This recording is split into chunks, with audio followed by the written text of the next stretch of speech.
സ്വകാര്യ ചുവടുമാറ്റമായി plan B മാറുകയാണോ എന്നുള്ളതാണ് ഇന്ന് നമ്മൾ ചർച്ച ചെയ്യുന്ന പ്രധാനപ്പെട്ട വിഷയം. പൊതുവികസനത്തിൽ സ്വകാര്യ നിക്ഷേപം കൊണ്ടുവരാൻ സംസ്ഥാന സർക്കാർ ആലോചിക്കുന്നുവെന്നാണ് കെ എൻ ബാലഗോപാൽ ബജറ്റ് പ്രസംഗത്തിൽ ചൂണ്ടിക്കാണിച്ചത്.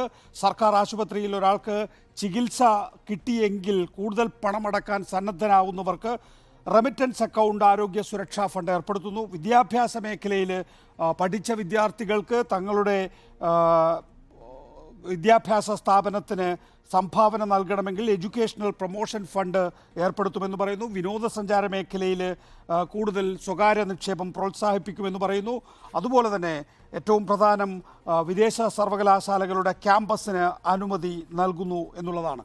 പ്ലാൻ ബി സ്വകാര്യ ചുവടുമാറ്റമോ എന്നുള്ള ചോദ്യത്തിൽ P Chittaranjan, CP John, Mary George തുടങ്ങിയവരാണ് നമ്മോടൊപ്പം ഉള്ളത്.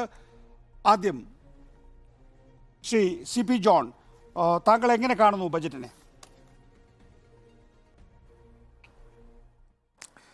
ഈ ബജറ്റിൻ്റെ പേപ്പറുകൾ നമ്മുടെ മുന്നിലുണ്ടല്ലോ, അതാണല്ലോ നമ്മുടെ ബജറ്റ് ഡോക്യുമെൻ്റ് എന്ന് പറയുന്നത്. പ്രഖ്യാപനങ്ങളും സങ്കല്പങ്ങളും അത് സംഭവിച്ചിട്ടില്ലാത്ത കാര്യങ്ങളാണ്. അത് സംഭവിക്കും എന്ന് പ്രതീക്ഷിക്കുന്ന ചില കാര്യങ്ങളും അതിനകത്ത് ഉണ്ടായേക്കാം. പക്ഷെ ഞാൻ ബജറ്റ് ഡോക്യുമെൻറ്റ്സിൽ ഇത് നടപ്പിലാക്കിയിട്ടുള്ള കാര്യങ്ങളെക്കുറിച്ച് നമ്മൾ നോക്കുന്ന സമയത്ത് നിരാശാജനകമാണ്.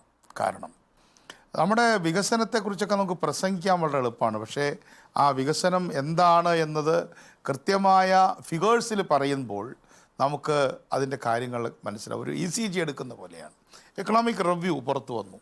എക്കണോമിക് റിവ്യൂവിൻ്റെ 45-46 പേജുകളിൽ നമ്മൾ അലോക്കേഷനെ കുറിച്ചും അതിൻ്റെ എക്സ്പെൻഡിച്ചറിനെ കുറിച്ചും പറയുന്നുണ്ട്. അതേപോലെ തന്നെ ബജറ്റ് ഡോക്യുമെൻറ്റിലും പ്ലാൻ എക്സ്പെൻഡിച്ചറിനെ കുറിച്ച് കൃത്യമായിട്ട് നമ്മുടെ ബജറ്റ് അറ്റ് എ ഗ്ലാൻസ് എന്ന് പറയുന്നതിൻ്റെ ഫ്രണ്ട് പേജിൽ തന്നെ പറയുന്നുണ്ട്. ഇതെല്ലാം കാണിക്കുന്നത് എന്താണ്? ഇവിടെ ബജറ്റ് എക്സ്പെൻഡിച്ചർ കുറഞ്ഞുകൊണ്ടിരിക്കുകയാണ്. 30,370 എന്നൊരു ഫിഗർ വെച്ചിട്ട് വർക്ക് ചെയ്യുന്നു.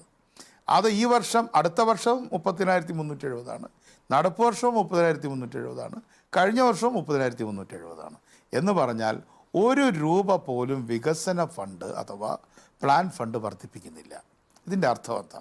ഇതിൻ്റെ അർത്ഥം 1200 പഞ്ചായത്ത് മുനിസിപ്പൽ കോർപ്പറേഷനുകൾക്ക് കൊടുക്കേണ്ടത് ഈ 30,370-ൻ്റെ 25% അവർക്കൊന്നും കൂടാൻ പോകുന്നില്ല. 9.8% SCP അഥവാ സ്പെഷ്യൽ കോമ്പണൻറ്റ് പ്ലാൻ ഷെഡ്യൂൾ കാസ്റ്റിന് കൊടുക്കേണ്ടത്. അവർക്ക് ഒന്നും കൂടാം. കഴിഞ്ഞ പ്രാവശ്യത്തെ തന്നെ ഈ പ്രാവശ്യം അത് തന്നെ അടുത്ത പ്രാവശ്യവും.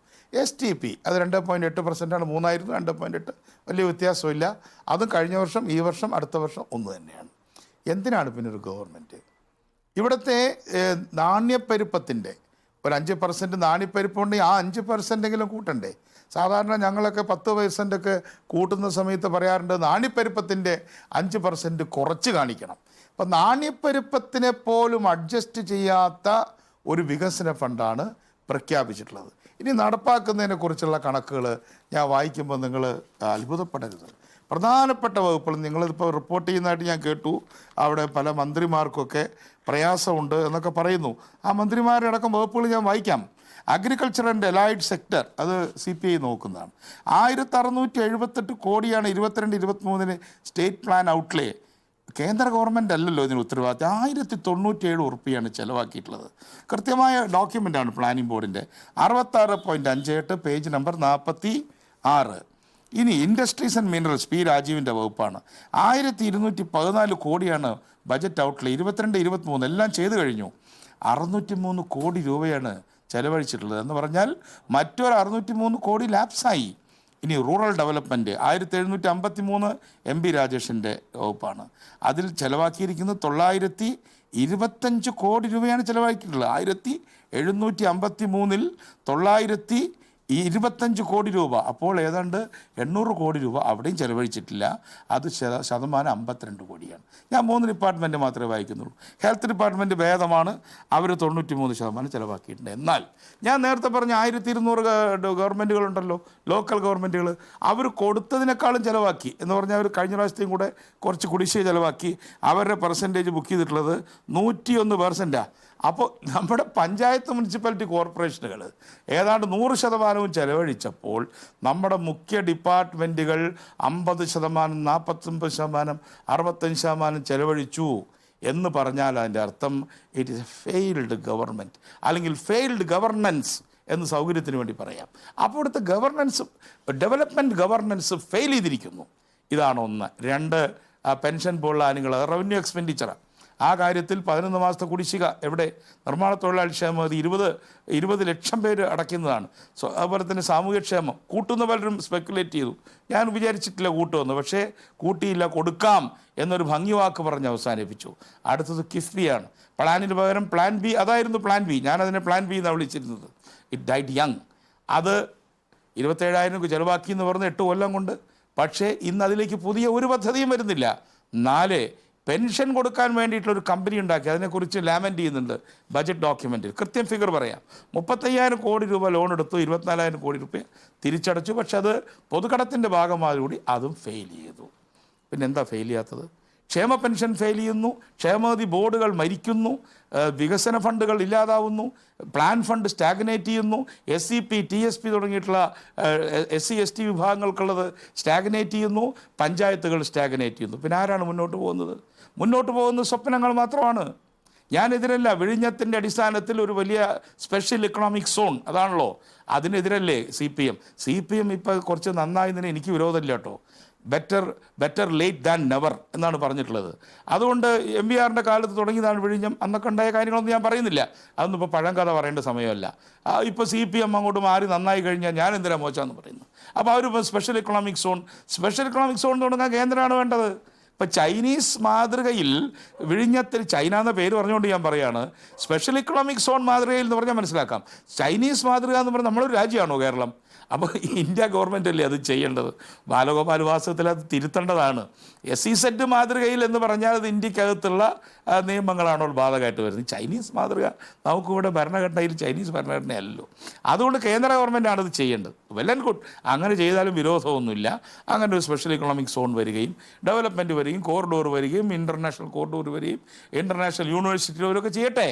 ഇൻ്റർനാഷണൽ യൂണിവേഴ്സിറ്റി വരുമ്പോൾ എല്ലാവരും പറയുന്നത് നിങ്ങൾ പുഷ്പനെ ഓർമ്മയില്ലേ, കൂത്തുപറമ്പ് ഓർമ്മയില്ലേ? ഞാൻ ഓർക്കുന്നില്ല. ഇപ്പോഴെങ്കിലും വരട്ടെ. ഇവെല്ലാ ഫേസ്ബുക്കിലും പുഷ്പൻ്റെ അടുത്ത് നിന്ന് കുട്ടികൾ പാട്ട് പാടുന്ന ചിത്രമാണുള്ളത്. ആ പാവപ്പെട്ട മനുഷ്യനെ ഞാൻ വേദനിപ്പിക്കുന്നില്ല. കാരണം ആരെയും വേദനിപ്പിക്കുന്നില്ല. കാരണം വരട്ടെ, നല്ല കാര്യം. TP ചന്ദ്രശേഖരനെ TP ശ്രീനിവാസനെ അടിച്ചു, ഇതൊക്കെ ഉണ്ടായിട്ടുണ്ട്. പക്ഷേ അന്നത്തെയൊക്കെ വിദ്യാർത്ഥി നേതാവായിട്ടുള്ള നമ്മുടെ ബാലഗോപാൽ ഇപ്പം മാറി നല്ലൊരു കാര്യം ചെയ്യുമ്പോൾ അദ്ദേഹത്തെ ഞാൻ ശ്ലാഘിക്കുകയാണ്. നല്ല കാര്യം മാത്രമല്ല, ഒരു സ്പെസിഫിക് ആയിട്ട് അദ്ദേഹത്തെ അഭിനന്ദിക്കുന്ന ഒരു അക്കോംപ്ലിഷ്ഡ് കാര്യമാണ്. ഇതൊക്കെ സ്വപ്നമാണ്. അത് ഡിജിറ്റൽ യൂണിവേഴ്സിറ്റിയാണ്.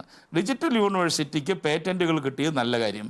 അതുപോലെ തന്നെ നോബൽ ലൊറേറ്റ് അവിടെ വരുന്നതായിട്ട് അറിയുന്നു, നല്ല കാര്യം. ഗ്രഫീൻ എന്ന് പറയുന്ന നാനോ ടെക്നോളജി അദ്ദേഹത്തിൻ്റെ ഇഷ്ട വിഷയമാണ്. അദ്ദേഹം അത് കൊണ്ടുവരുന്നു, മുന്നോട്ട് കൊണ്ടുവന്നു, പേഴ്സണലായിട്ട് നോക്കുന്നു. Well and good. പക്ഷേ in total this is a progress report of a failed government. ഒരു പരാജയപ്പെട്ട ഗവൺമെന്റിന്റെ. ഇതാണ് എൻ്റെ അഭിപ്രായം.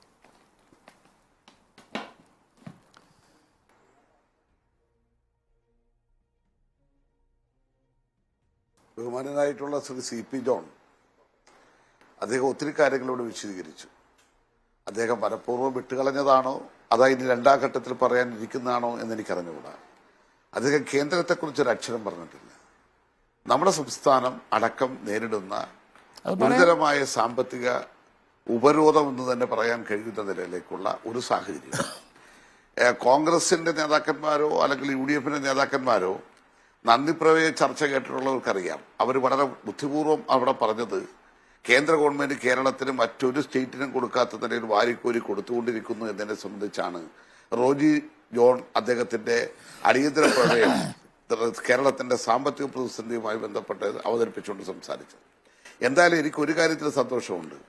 ഞങ്ങളെ ആക്ഷേപിച്ചവർ, ഇടതുപക്ഷത്തെ ആക്ഷേപിച്ചവർ ഇപ്പോൾ അതിന്റെ അഖിലേന്ത്യാ അധ്യക്ഷൻ തന്നെ വന്ന് ഇന്നലെ തൃശ്ശൂരിൽ നടത്തിയിട്ടുള്ള പ്രസംഗവും, എന്തുമാത്രമല്ല സിദ്ധാരാമയ്യയുടെ നേതൃത്വത്തിൽ തന്നെ കർണാടകത്തിലെ കോൺഗ്രസ് ഗവൺമെന്റ് ഡൽഹിയിലേക്ക് സമരത്തിന് പോകുന്നു എന്നുള്ളത് ഞങ്ങൾ പറഞ്ഞത് എത്രയോ ശരിയാണ് എന്നുള്ളത് അംഗീകരിക്കപ്പെടുന്നതാണ്.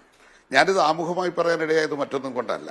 ഇത്ര വലിയ സാമ്പത്തിക പ്രതിസന്ധിയെയും അല്ലെങ്കിൽ ഈ നിലയിൽ പ്രയാസമുണ്ടാക്കാൻ കേന്ദ്രമെടുക്കുന്ന നിലപാടുകളെയും അതിജീവിച്ചുകൊണ്ട് വസ്തുതാപരമായി ഇന്നത്തെ കാലഘട്ടത്തിനനുസരിച്ച് അദ്ദേഹം, അതുകൊണ്ടാണ് ഈ പദ്ധതികളെ സംബന്ധിച്ചിടത്തോളം, എക്കണോമിയെ സംബന്ധിച്ചിടത്തോളം സൂര്യോദയ പ്രോജക്റ്റുകൾ എന്നുള്ള നിലയിൽ തന്നെ പ്രഖ്യാപിക്കുവാൻ തയ്യാറായിട്ടുള്ളത്. ജനങ്ങളുടെ തലയിലേക്ക് ഭാരം കൂടുതലായി ഒന്നും അടിച്ചേൽപ്പിക്കാതെ പരമാവധി നമ്മുടെ സാമ്പത്തിക സോഴ്സുകളെ വിനിയോഗിക്കുവാനും അതോടൊപ്പം തന്നെ മറ്റ് നിക്ഷേപങ്ങൾ സ്വീകരിക്കുവാനും കേരളത്തിന്റെ വികസന വ്യാവസായിക മേഖലയിലാകെ കൂടുതൽ മുന്നേറ്റം ഉണ്ടാക്കാനും കഴിയുന്ന നിലയിലേക്കുള്ള ഒരു ബഡ്ജറ്റാണ് ഈ അവതരിപ്പിക്കപ്പെട്ടിട്ടുള്ളത് എന്നുള്ള കാര്യത്തിൽ ഒരു സംശയവുമില്ല. കേന്ദ്ര ബഡ്ജറ്റ് നമ്മൾ കണ്ടു. ആ കേന്ദ്ര ബഡ്ജറ്റിനെ സംബന്ധിച്ചിടത്തോളം അത് കേരളത്തോടടക്കം എടുത്തിട്ടുള്ള സമീപനം എല്ലാ ഘട്ടത്തിലും പറയാൻ കഴിയുന്ന യാതൊരു നിലയിലുള്ള ഇളവുകളില്ലായിരുന്നു. കേന്ദ്ര അവഗണന, കേന്ദ്ര ഞെരുക്കലുണ്ട് എന്ന്. അതിന് മുന്നോട്ട് വെക്കുന്ന ഒരു ഉപാധി പ്ലാൻ ബി ആണ്. എന്താണ് ഈ പ്ലാൻ ബി എന്ന് പറയുന്നത്? പി ചിത്തരഞ്ജൻ, നമ്മളെല്ലാ കാലഘട്ടത്തിലും നമ്മുടെ വരുമാനം വർദ്ധിപ്പിക്കാൻ തുടർച്ചയായി ശ്രമിച്ചുകൊണ്ടിരുന്നതല്ലേ? മണൽ വാരലൊക്കെ നമ്മൾ എപ്പോൾ തീരുമാനിച്ചതാണ്, നടപ്പാക്കാൻ ശ്രമിച്ചതാണ്, അവിടെയൊക്കെ പരാജയമാണ്. ഇനി പെട്ടെന്നൊരു ദിവസം തീരുമാനിക്കുകയാണ് പ്ലാൻ ബി. അങ്ങനെ എടുത്തോ പിടിച്ചോ എന്ന് വിചാരിച്ചാൽ കിട്ടുന്ന കാര്യമാണോ പ്ലാൻ ബി? ഈ പ്ലാൻ ബി എന്നത് അവതരിപ്പിച്ചുകൊണ്ട് ബഹുമാനപ്പെട്ട ധനകാര്യമന്ത്രി നിയമസഭയിൽ നടത്തിയ പ്രസംഗം, ആ പ്രസംഗത്തിൽ അദ്ദേഹം വളരെ കൃത്യമായി അത് സൂചിപ്പിച്ചു. എങ്ങനെയാണ്? ഒന്ന്, നമ്മൾ നടത്തിക്കൊണ്ടിരിക്കുന്ന നിയമയുദ്ധത്തിന്റെ നിയമ പോരാട്ടം, അതാണല്ലോ സുപ്രീം കോടതി നടക്കുന്നത്. അതിന് നമ്മുടെ അനുകൂലമായ റിസൾട്ട് നമ്മൾ പ്രതീക്ഷിക്കുന്നു. അതോടൊപ്പം തന്നെ വരാൻ പോകുന്ന പൊതു തെരഞ്ഞെടുപ്പ്, ഈ പൊതു തെരഞ്ഞെടുപ്പിൽ രാജ്യത്തൊരു ഭരണമാറ്റം ഉണ്ടാകും എന്നുള്ള പ്രതീക്ഷയാണ് നമുക്കുള്ളത്. പക്ഷേ UDF അതില്ലെന്ന് തോന്നുന്നു. കാരണം അവർ ആ കാര്യത്തിനകത്തൊരു വർത്തമാനം പോലും പറയാൻ തയ്യാറാകുന്നില്ല. അങ്ങനെ വരുന്നൊരു ഗവൺമെന്റ് ഇന്നത്തെ നിലപാടിൽ നിന്നും വ്യത്യസ്തമായ ഒരു നിലപാട് സ്വീകരിക്കും എന്നാണ് നമ്മൾ കണക്കൂട്ടുന്നത്. ഇത് രണ്ടും ഉണ്ടാകുന്നില്ലെങ്കിൽ വരാൻ പോകുന്ന എങ്ങനെ കൈകാര്യം ചെയ്യാൻ കഴിയും എന്നതിനെ കണക്കിലെടുത്തുകൊണ്ട് തന്നെയാണ്. സീതാറാം യെച്ചൂരി ആകത്തില്ലല്ലോ, ഞങ്ങൾ ആകാൻ വേണ്ടി പോയിട്ടില്ല. 64 പേരുണ്ടായിട്ടും ആയില്ലല്ലോ. പിന്നല്ലേ ഇപ്പൊ ഈ ബംഗാളിലും ത്രിപുരയിലും എല്ലാം ഞങ്ങളുടെ ശക്തി കുറഞ്ഞിരിക്കുന്ന ഒരു ഘട്ടത്തിൽ ഞങ്ങൾ അങ്ങനെ ചിന്തിക്കുന്നില്ലല്ലോ. കോൺഗ്രസ് നയിക്കുന്ന മുന്നണിയാകണമെന്ന് ഞങ്ങൾക്ക് ആഗ്രഹമുണ്ട്. പക്ഷേ കോൺഗ്രസ് നയിക്കുന്ന മുന്നണിയാകണമെന്ന് ഞങ്ങൾക്ക് ആഗ്രഹമുണ്ട്. ഞാൻ പറഞ്ഞത് അദ്ദേഹം തമാശയിലായാലും കാര്യത്തിൽ പറഞ്ഞതായാലും എനിക്കൊരു പ്രശ്നമില്ല. കാരണം ഞങ്ങളൊക്കെ ബഹുമാനിക്കുന്ന വ്യക്തിയാണ്. പക്ഷെ അദ്ദേഹം നിൽക്കുന്ന UDF-ലാകുമ്പോ പിന്നെ അദ്ദേഹത്തിന് അതേ പറയാൻ കഴിയുള്ളല്ലോ. അദ്ദേഹത്തിന്റെ മനസ്സാക്ഷിയോടൊപ്പം അദ്ദേഹത്തിന് യാത്ര ചെയ്യുമ്പോൾ അദ്ദേഹത്തിന് വേറെ കാര്യങ്ങൾ പറയേണ്ടി വരും. ഞാൻ പറഞ്ഞത് എല്ലാ ബഹുമാനത്തോടും കൂടെ തന്നെ ഞാൻ പറയുന്നത്, അതെ, ഞാൻ പറഞ്ഞത് ഇവിടെ കോൺഗ്രസിന് ഈ ഇന്ത്യ മുന്നണി വരണം എന്നാണല്ലോ നമ്മളെല്ലാം ആഗ്രഹിക്കുന്നത്. അത് വരുത്തില്ലെന്ന് കോൺഗ്രസ് തീരുമാനിച്ച പിന്നെ നമുക്കൊന്നും പറയാനൊക്കത്തില്ല.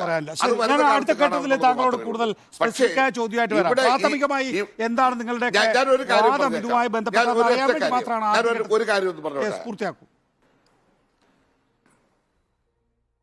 അല്ല, എനിക്കൊരു കാര്യം പറയാനുണ്ട്. ബഹുമാനപ്പെട്ട ഉമ്മൻചാണ്ടി സാർ പറഞ്ഞത് അദ്ദേഹത്തിന്റെ ഭരണകാലഘട്ടത്തിലെ ഏറ്റവും സുപ്രധാനമായ ഒരു തീരുമാനം എന്ന് വെച്ചാൽ അദ്ദേഹം പറഞ്ഞ ഒരു അവിസ്മരണീയമായ തീരുമാനം, അതായിരുന്നു ഈ പങ്കാളിത്ത പെൻഷൻ. ആ പങ്കാളിത്ത പെൻഷനെ സംബന്ധിച്ചിടത്തോളം അദ്ദേഹം തന്നെ പറഞ്ഞ വാക്കാണ് ഞാനീ പറഞ്ഞത്. നിങ്ങൾക്കറിയാലോ, കോവിഡിന്റെ കാലഘട്ടത്തിൽ നമ്മുടെ സംസ്ഥാനത്ത് വലിയ സാമ്പത്തിക ഞെരുക്കും പ്രയാസമൊക്കെ നിൽക്കുമ്പോൾ തന്നെ കൃത്യമായി 5 വർഷത്തിലേക്ക് ശമ്പള പരിഷ്കരണം എന്നുള്ള നിലയിൽ 10-20,000 കോടി രൂപയുടെ മുകളിൽ കൊടുത്തൊരു ഗവൺമെന്റാണ് കേരളത്തിലെ ഇടതുപക്ഷ ഗവൺമെന്റ്. ഇപ്പോൾ ഈ പങ്കാളിത്ത പെൻഷനുമായി ബന്ധപ്പെട്ടുകൊണ്ട് കോൺഗ്രസ് അനുകൂല സംഘടനകളടക്കം സമരം ചെയ്തുകൊണ്ടിരിക്കുന്ന ഒരു ഘട്ടത്തിൽ അത് മാറ്റണമെന്ന് ആവശ്യപ്പെട്ടു. കേരളത്തിലെ സർക്കാർ ജീവനക്കാരന്റെ പൊതുവികാരം അതാണെന്ന് മനസ്സിലാക്കിക്കൊണ്ട് തന്നെയാണ് ഒരു ബദൽ പദ്ധതി ഉണ്ടാക്കും. ആ പദ്ധതി മറ്റു പല സംസ്ഥാനങ്ങളിലും ഇപ്പൊ അതിന്റെ ആലോചനകൾ നടക്കുകയാണ്. അവിടെ നടക്കുന്ന ആ പദ്ധതിയുടെ രൂപങ്ങളും കൂടെ മനസ്സിലാക്കി നമ്മളൊരു വിദഗ്ധ സമിതിയെ വെച്ച് ഇപ്പോൾ കേന്ദ്രത്തിൽ നിന്ന് കിട്ടാനുള്ള ഈ പങ്കാളിത്ത പെൻഷനുമായി ബന്ധപ്പെട്ട് കൊടുത്തിട്ടുള്ള തുക അതടക്കം നമ്മൾ വാങ്ങി നമുക്ക് എങ്ങനെ ജീവനക്കാർക്ക് നഷ്ടം വരാത്ത നിലയിൽ അവർക്ക് സന്തോഷം കൊടുക്കാൻ കഴിയുന്ന, അല്ലെങ്കിൽ അവർക്ക് ഒരു സംതൃപ്തി കൊടുക്കാൻ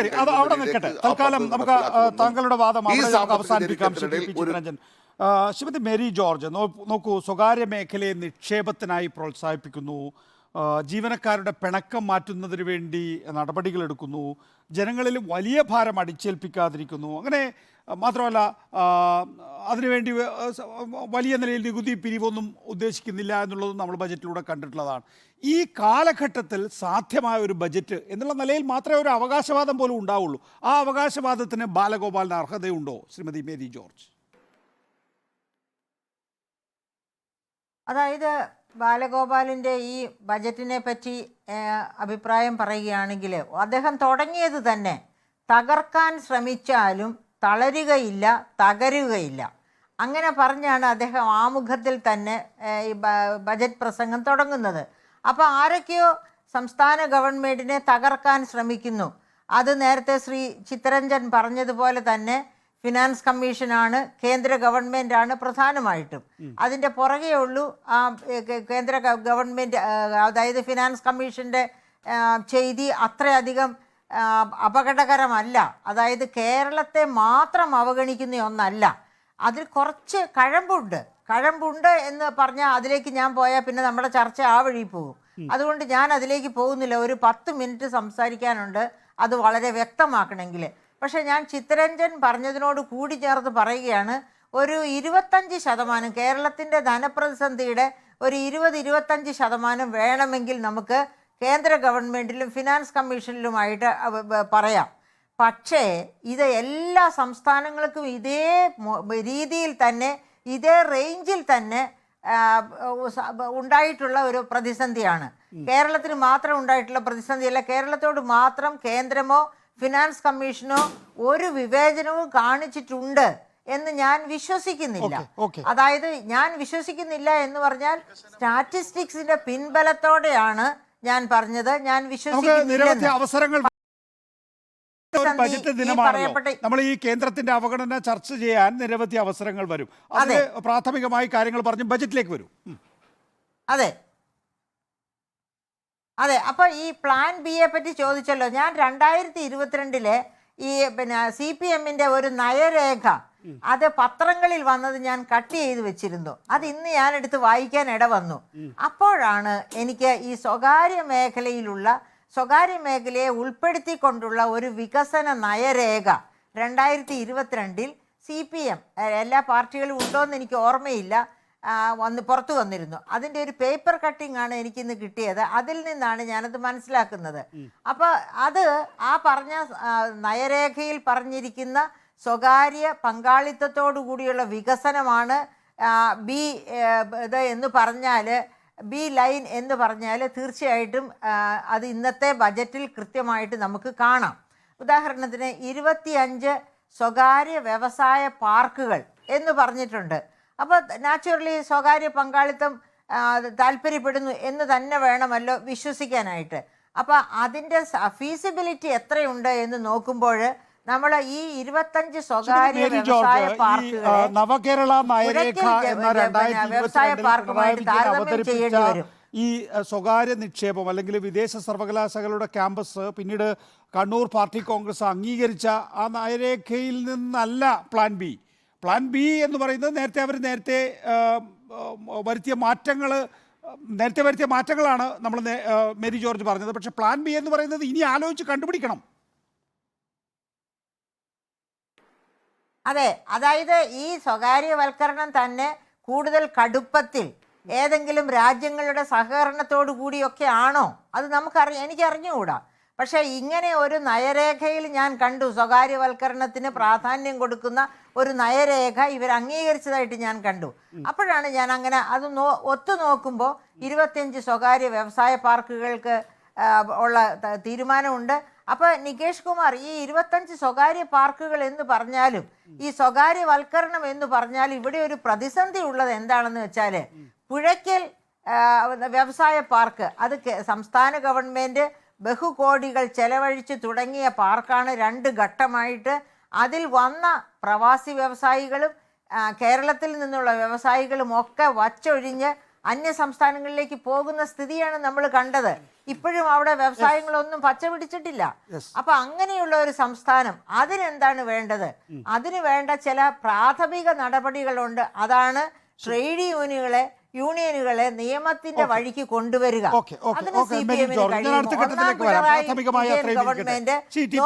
നേരത്തെ CP ജോൺ വിമർശനമല്ല, ഒരു പരിഹാസത്തിലൂടെ കൊണ്ടുപോയ വിഷയമാണ് ഈ വിദേശ സർവകലാശാലകളുടെ ക്യാമ്പസ്, സർവകലാശാലകളിലേക്കുള്ള നിക്ഷേപം എന്നുള്ളതൊക്കെ തന്നെയും. നോക്കൂ, ഇക്കാര്യത്തിൽ ഒരു വലിയ മാറ്റം ശരിയാണ്. നേരത്തെ 2022 അവതരിപ്പിച്ച രേഖയുടെ അടിസ്ഥാനത്തിൽ തന്നെയാണ്. പക്ഷേ കണ്ണൂർ പാർട്ടി കോൺഗ്രസ് അംഗീകരിച്ച രേഖ തന്നെയാണത് എന്ന കാര്യത്തിൽ തർക്കമൊന്നുമില്ല. പക്ഷേ ഇതൊക്കെ നടപ്പാക്കുമ്പോൾ ഒരു ജാള്യത വേണ്ടേ ശ്രീ PP ചിത്തരഞ്ജൻ? ഇവിടെ ജാള്യതയുടെ പ്രശ്നമില്ലല്ലോ. ഇവിടെ നമ്മൾ പ്രായോഗികമായിട്ടാണല്ലോ കാര്യങ്ങളെ കാണേണ്ടത്. ഇന്നിപ്പോ ഈ കേരളത്തെ സംബന്ധിച്ചിടത്തോളം അല്ലെങ്കിൽ രാജ്യത്തെ സംബന്ധിച്ചിടത്തോളം ചർച്ച ചെയ്യുമ്പോൾ നമ്മുടെ സംസ്ഥാനത്തുനിന്ന് രാജ്യത്തുനിന്ന് വിദേശ രാജ്യങ്ങളിൽ പോയി പഠിക്കുന്ന കുട്ടികൾ അവരുടെ എണ്ണത്തെ സംബന്ധിച്ചിടത്തോളം മൊത്തം ഉള്ള കുട്ടികളിൽ നമ്മുടെ സംസ്ഥാനത്തുനിന്ന് ഏതാണ്ട് 4% പേർ മാത്രമാണ് യഥാർത്ഥത്തിൽ പോകുന്നത്. എന്നാലും അത് കണക്കൂട്ടി നോക്കുമ്പോൾ അതുകൊണ്ടാണ് ഞാൻ ചോദിച്ചത് ശ്രീ പി പി ചിത്ര, ഞാൻ തടസ്സപ്പെടുത്തുകയല്ല. 15 വർഷം മുമ്പ് ടി പി ശ്രീനിവാസനെ അടിച്ചു വീഴ്ത്തിയത് SFI വിദ്യാർത്ഥികളാണ്. അല്ല, നിങ്ങൾ അത് മനസ്സിലാക്കേണ്ടത്, നമ്മൾ ഇവിടെ നിലവിലുള്ള സംസ്ഥാന ഗവൺമെന്റിന്റെ നിയന്ത്രണത്തിലുള്ള പൊതുവിദ്യാഭ്യാസമായാലും ഉന്നത വിദ്യാഭ്യാസമായാലും ആ മേഖലകളെ മുഴുവൻ സംരക്ഷിച്ചുകൊണ്ട് തന്നെയുള്ള നിലപാടാണ് സ്വീകരിക്കുന്നത്. 15 വർഷക്കാലത്തിന് മുമ്പ് ഉള്ള സാഹചര്യത്തിൽ നിന്ന് വ്യത്യസ്തമായി ഈ അടുത്ത കുറെ കാലങ്ങളായി ലോകത്താകെ വന്നുകൊണ്ടിരിക്കുന്ന ഒരു വലിയ മാറ്റങ്ങളുണ്ട്. അത് രാജ്യത്തും നമ്മുടെ രാജ്യത്തും വലിയ തോതിൽ അനുഭവിക്കപ്പെട്ടുകൊണ്ടിരിക്കുകയാണ്. ഇവിടെ കഴിഞ്ഞ 1-2 വർഷക്കാലമായി നടന്നു വരുന്ന ഒരു പ്രധാനപ്പെട്ട ചർച്ചയാണ് നമ്മൾ കേരളത്തിൽ ഭാവിയിൽ ഒരു 60 വയസ്സുകാർ മാത്രമുള്ള ഒരു സ്റ്റേറ്റായി ഇത് മാറാനിടയുണ്ട്. അതുകൊണ്ട് ഇന്നത്തെ സാഹചര്യത്തിൽ നമ്മുടെ കുട്ടികൾക്ക് ഇവിടെ തന്നെ നിൽക്കാൻ കഴിയുന്ന നിലയിലേക്ക് പഠിക്കുവാനും അതോടൊപ്പം തന്നെ പുറത്തുനിന്നുള്ളവർക്ക് ഇവിടെ വന്ന് പഠിക്കുവാനും കഴിയുന്ന നിലയിലേക്കുള്ള സാഹചര്യം ഉണ്ടാകണം. അത്തരം സാഹചര്യങ്ങളെ സംബന്ധിച്ച് ചർച്ച ചെയ്ത കേരളത്തെ സംബന്ധിച്ചിടത്തോളം നമുക്ക് എത്തിച്ചേരുവാൻ ഇത് കഴിയുന്നത് അതുകൊണ്ടാണ് ഞാൻ അതുകൊണ്ടാണ് നേരത്തെ സി പി ജോൺ ചോദിച്ചത് 15-25 വർഷക്കാലത്തിന് അപ്പുറമുള്ള ഒരു അനുഭവമല്ല ഇന്നുള്ളത്. അല്ല 10-25 വർഷക്കാലത്തിന് അല്ല 10-15 വർഷക്കാലത്തിന് അപ്പുറമുള്ള സാഹചര്യങ്ങളല്ല. ഇന്നത്തെ സാഹചര്യത്തെ എങ്ങനെ അഡ്രസ് ചെയ്യണം ആ കാര്യത്തിലാണ് ഈ ഗവൺമെന്റ് നിലപാട് സ്വീകരിച്ചിട്ടുള്ളത്. അതല്ലാത്തൊരു നിലപാട് സ്വീകരിച്ചു കഴിഞ്ഞാൽ അത് നമ്മുടെ സമൂഹത്തിന് ഗുണകരമാകില്ല എന്നുള്ളത് കണ്ടുകൊണ്ട് തന്നെയാണ്. അതിനകത്ത് ഏതെങ്കിലും നിലയിൽ ഇപ്പോ പൊതുമേഖലാ വ്യവസായങ്ങളെ സംരക്ഷിച്ചുകൊണ്ടല്ലേ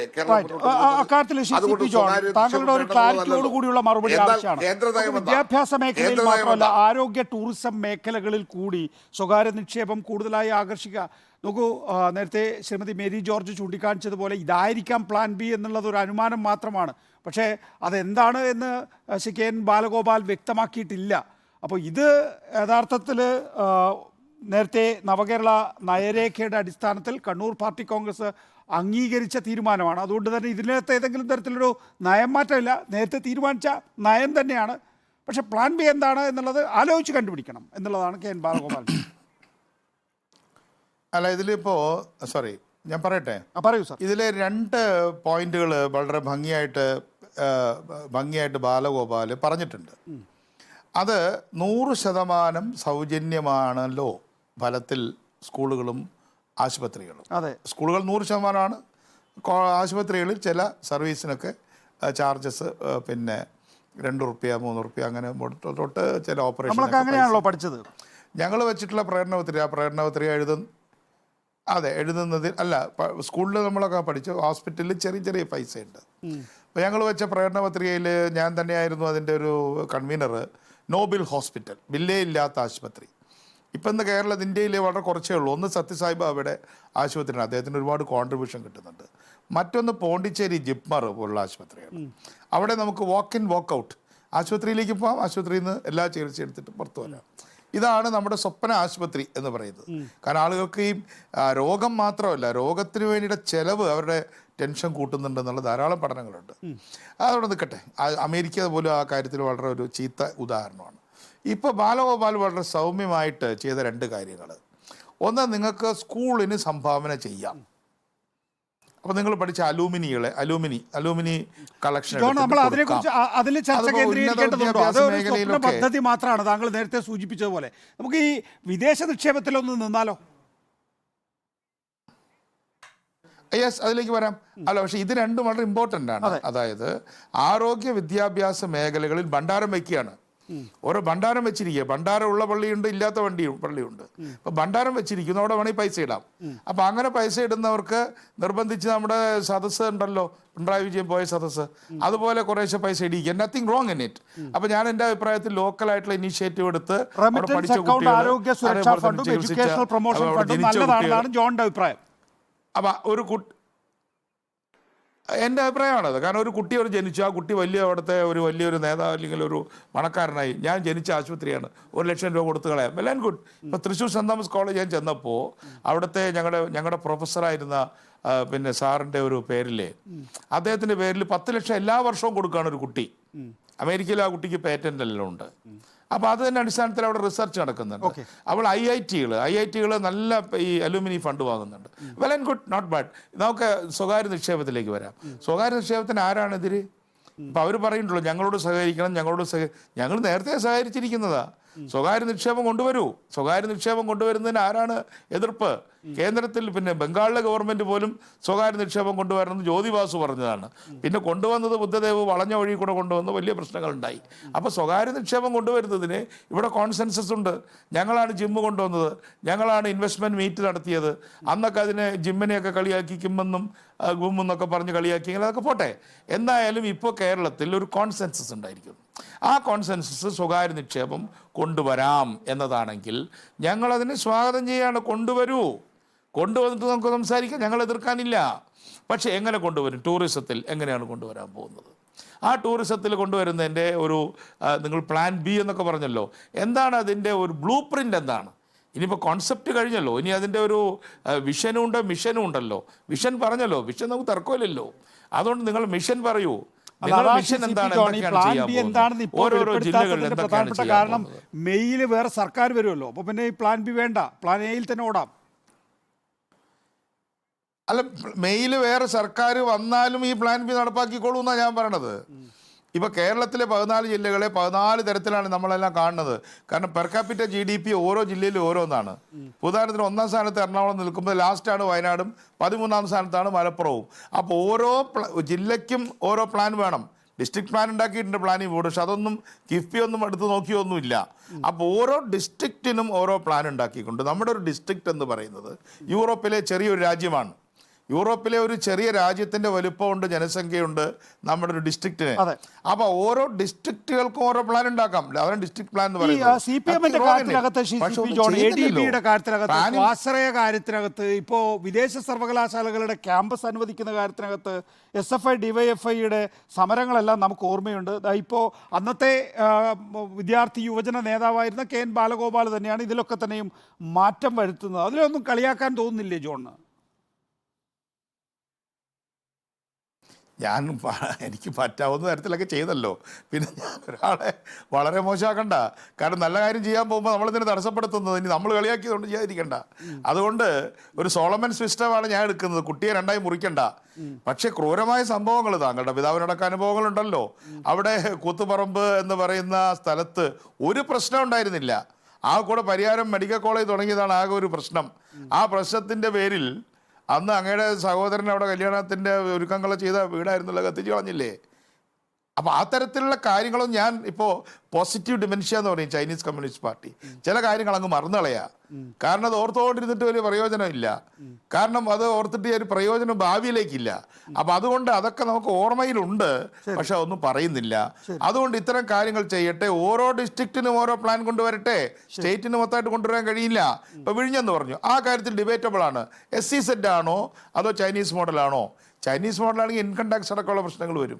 അതേപോലെ തന്നെ തീരുവകളുടെ പ്രശ്നം വരും, എക്സൈസ് തീരുവയുടെ പ്രശ്നം വരും. അത് സ്റ്റേറ്റിന് മാത്രമായിട്ട് ചെയ്യാൻ കഴിയുന്നതല്ല. SEZ എന്നൊരു കോൺസെപ്റ്റ് ഉണ്ട്. SEZന് CITU എതിരായിരുന്നു, മറ്റു പലരും എതിരായിരുന്നു. അപ്പോൾ അവിടുത്തെ തൊഴിൽ നിയമങ്ങൾ മാറും. ഇപ്പോൾ ഇടതുപക്ഷ ജനാധിപത്യം കൊണ്ട് ഗവൺമെൻറ് വളരെ എളുപ്പത്തിൽ ചൈനീസ് മാതൃക എന്ന് പറഞ്ഞു. അപ്പോൾ തൊഴിൽ നിയമങ്ങൾക്ക് മാറ്റം വരും, ട്രേഡ് യൂണിയന് മാറ്റം വരും. ചിത്രരഞ്ജൻ ഉണ്ടല്ലോ, അദ്ദേഹം മത്സ്യത്തൊഴിലാളി മേഖലയിലെ CITUവിൻ്റെ ടോപ്പ് ലീഡറാണ്. അപ്പോൾ അങ്ങനെ വരുമ്പോൾ അത്തരത്തിലുള്ള SEZ ആണോ ചൈനീസ് മോഡലുള്ള SEZ ആണോ? ചൈനീസ് മോഡലിലും ട്രേഡ് യൂണിയൻ ഒന്നും പ്രവർത്തിക്കുന്നില്ല. ഞാൻ ട്രേഡ് യൂണിയൻ്റെ ആളാണ്. അപ്പോൾ അതുകൊണ്ട് ഇതിനെക്കുറിച്ച് നിങ്ങളൊരു പ്ലാൻ മുന്നോട്ട് വയ്ക്കൂ, നിങ്ങൾ പെർസ്പെക്റ്റീവ് മുന്നോട്ട് വയ്ക്കൂ, അത് കഴിഞ്ഞിട്ട് പ്ലാൻ മുന്നോട്ട് വയ്ക്കൂ.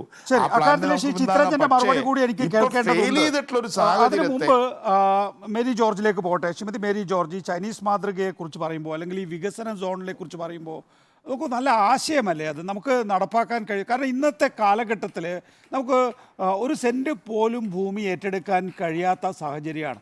അവിടെയാണ് ഒരു വികസന സോൺ ഉണ്ടാക്കുക, എൻ്റെ സ്ഥലത്തിൽ എന്നെ കൂടി ഓഹരി പങ്കാളിയാക്കുക. അങ്ങനെ ഒരു 10,000 ഏക്കർ നമുക്ക് വിഴിഞ്ഞത്തിന് ചുറ്റും എടുക്കാൻ കഴിയുകയാണ് എങ്കിൽ കേരളത്തെ സംബന്ധിച്ചിടത്തോളം വിഴിഞ്ഞം എന്ന സാധ്യതയല്ല, വിഴിഞ്ഞത്തിൻ്റെ അനുബന്ധ സാധ്യതകൾ പൂർണ്ണമായി ഉപയോഗപ്പെടുത്തും. അപ്പോൾ നമ്മൾ അതിൻ്റെ തുടക്ക കാലഘട്ടത്തിൽ തന്നെ അതേക്കുറിച്ച് ആലോചിക്കുന്നു എന്ന് പറയുന്നു. ഒരുപക്ഷെ നമുക്ക് സ്വപ്നമായിരിക്കാം, സ്വപ്നങ്ങളാണല്ലോ പലപ്പോഴും യാഥാർത്ഥ്യമാകുന്നത്. ശ്രീമതി മേരി ജോർജ്,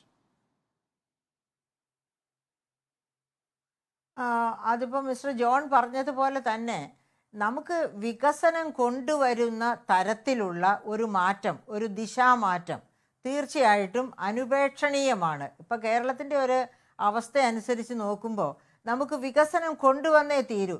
ഏതായാലും വിഴിഞ്ഞം പ്രോജക്റ്റ് വന്നു കഴിഞ്ഞു. വിഴിഞ്ഞം പ്രോജക്റ്റ് വന്നതിന് ഉള്ള സൈഡ് ഇഫക്ട്സ് നമുക്കറിയാം.